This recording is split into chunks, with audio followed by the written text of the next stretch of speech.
Hi, I'm Liz, and today I'm going to show you how to make this mask and also some of my techniques I use to speed up my production. This mask has a front and a back with a space for a filter and a nose wired channel.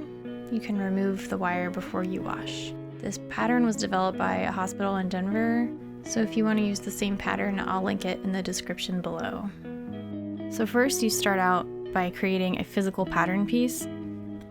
I used tissue paper, but you can use cardboard if you'd like something a little more sturdy. Start cutting out rectangles, even better if you have plaid or stripe fabric, because you can use the stripes as a guide.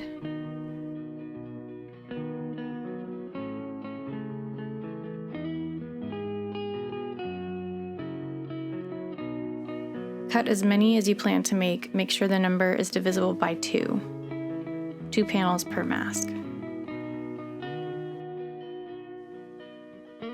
Narrow hem the panels. Fold up 1/4 inch, then fold up again. Use your machine to hold in place and fold as you sew. No need for pressing or pins, but you can if you need to. Trim thread close to panel after each one.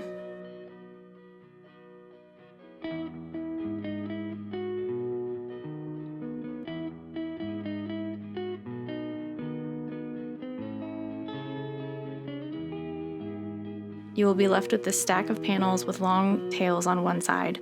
Line them up and trim threads all at the same time.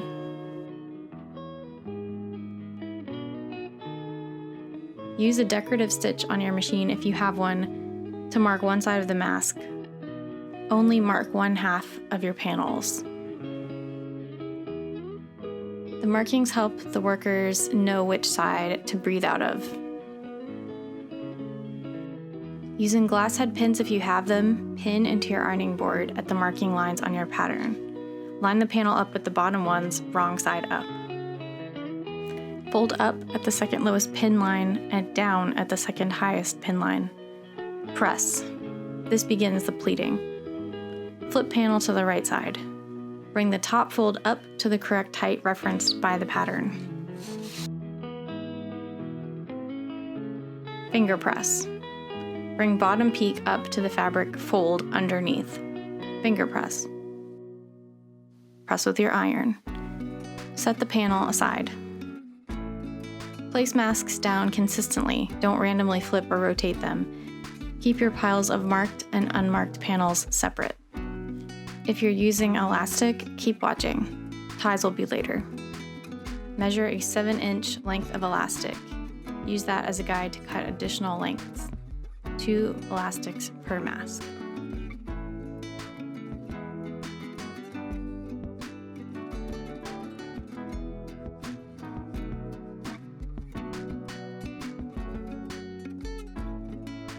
If you have quilting clips, then those are the best for this part, but you can also use pins or binder clips. Use the clips to place elastic like so on the right side of your fabric on marked panel. Place unmarked second panel right sides together and reclip to the bottom panel 1 clip at a time. Clip as many as you can. Make sure your elastic isn't twisted. Backstitch add elastic to reinforce. Use 1/4 inch seam allowances. Sew side seams. Repeat for the other side.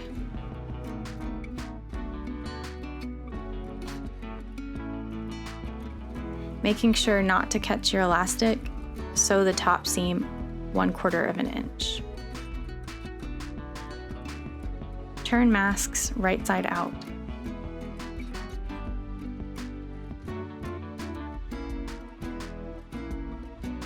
Press. Repeat. And now onto the ties. So there's a few different ways to make ties. I'm just basically folding 1.5 inch strip of fabric in on itself and then pressing like so.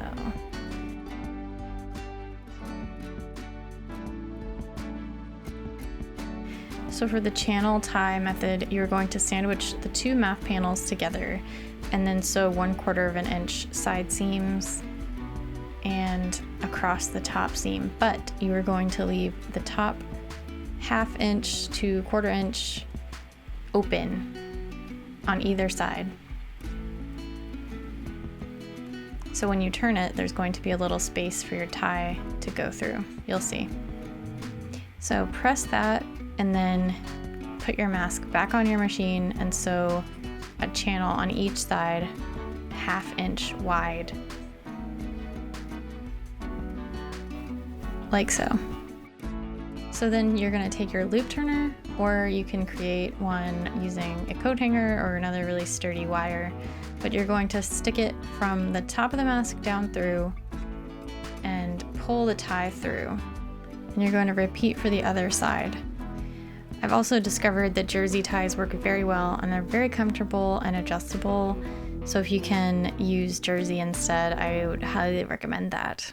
You don't have to finish the edges because jersey does not unravel. Now moving on to the nose wire channels. Create a gauge with a popsicle stick or cardboard based on your pattern. Use chalk or pin or pencil to mark dots about 1/2 inch down from top of mask. Count how many stitches it takes to get from the top of the mask to 1/2 inch down. For me, it's 6. Pivot and sew until you reach the first marking. Backstitch and forward stitch a few stitches. Pick up your needle and move the mask until the needle is in position over the second mark. Put your presser foot down and use the hand wheel to crank your needle into the second mark.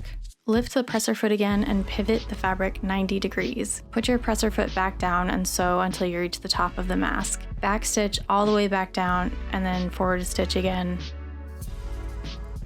Measure a piece of wire and use that as a guide to cut all pieces of wire for your masks.